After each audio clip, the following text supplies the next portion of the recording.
బంగాళాఖాతంలో ఏర్పడిన మోంతా తుఫాన్ ప్రభావం ఆంధ్రప్రదేశ్ కోస్తా జిల్లాలపై ప్రారంభమైంది. తుఫాన్ కారణంగా ఇప్పటికే పలు ప్రాంతాల్లో ఈదురుగాలులతో కూడిన వర్షాలు కురుస్తున్నాయి.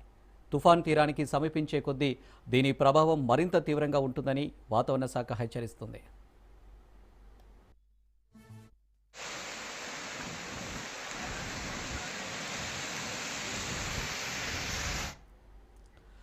మోంతా తుఫాన్ గడిచిన 6 గంటల్లో గంటకు 18 కిలోమీటర్ల వేగంతో పశ్చిమ వాయువ్య దిశగా కదులుతుంది. ప్రస్తుతం ఇది చెన్నైకి 520 కిలోమీటర్లు, కాకినాడకు 570 కిలోమీటర్లు, విశాఖకు 600 కిలోమీటర్ల దూరంలో కేంద్రీకృతమై ఉంది.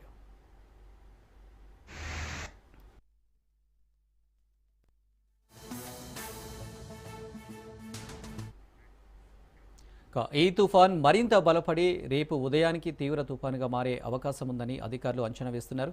దీని ప్రభావంతో తీరం వెంబడి గంటకు 90 నుంచి 110 కిలోమీటర్ల వేగంతో బలమైన ఈదురుగాలులు వీస్తాయని తెలిపారు.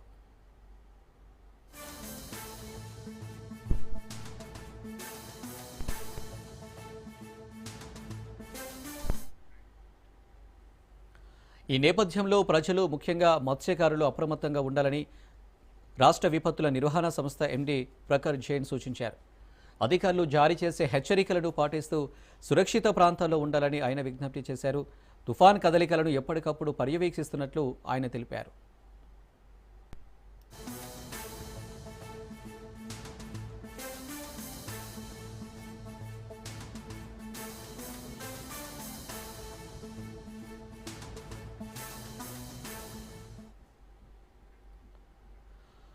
ఏపీలో ఏర్పడిన తుఫాన్ల కారణంగా తమ ఉపాధి కోల్పోతున్నామని ఆవేదన చెందుతున్నారు మత్స్యకారులు.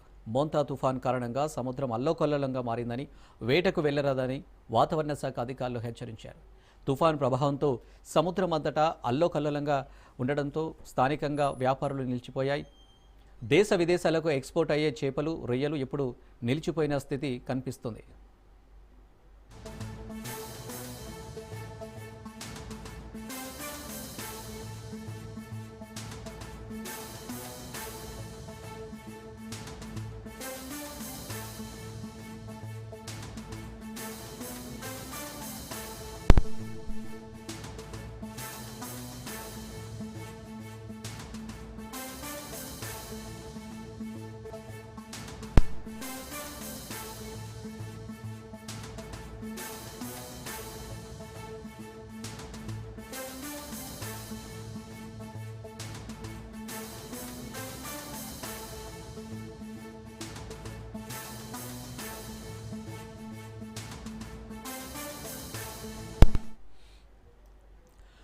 బంగాళాఖాతంలో ఏర్పడిన మోంతా తుఫాన్ ప్రభావం ఆంధ్రప్రదేశ్ కోస్తా జిల్లాలపై ప్రారంభమైంది.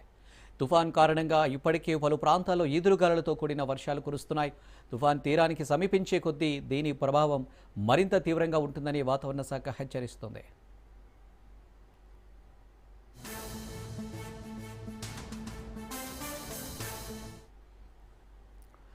మోంతా తుఫాన్ గడిచిన 6 గంటల్లో గంటకు 18 కిలోమీటర్ల వేగంతో పశ్చిమ వాయువ్య దిశగా కదులుతుంది.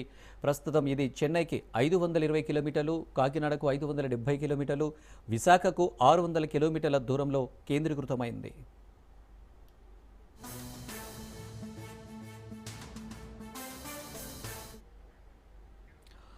ఈ తుఫాన్ మరింత బలపడి రేపు ఉదయానికి తీవ్ర తుఫానుగా మారే అవకాశం ఉందని అధికారులు అంచనా వేస్తున్నారు. దీని ప్రభావంతో తీరం వెంబడి గంటకు 90 నుంచి 110 కిలోమీటర్ల వేగంతో బలమైన ఈదురుగాలులు వీస్తాయని తెలిపారు.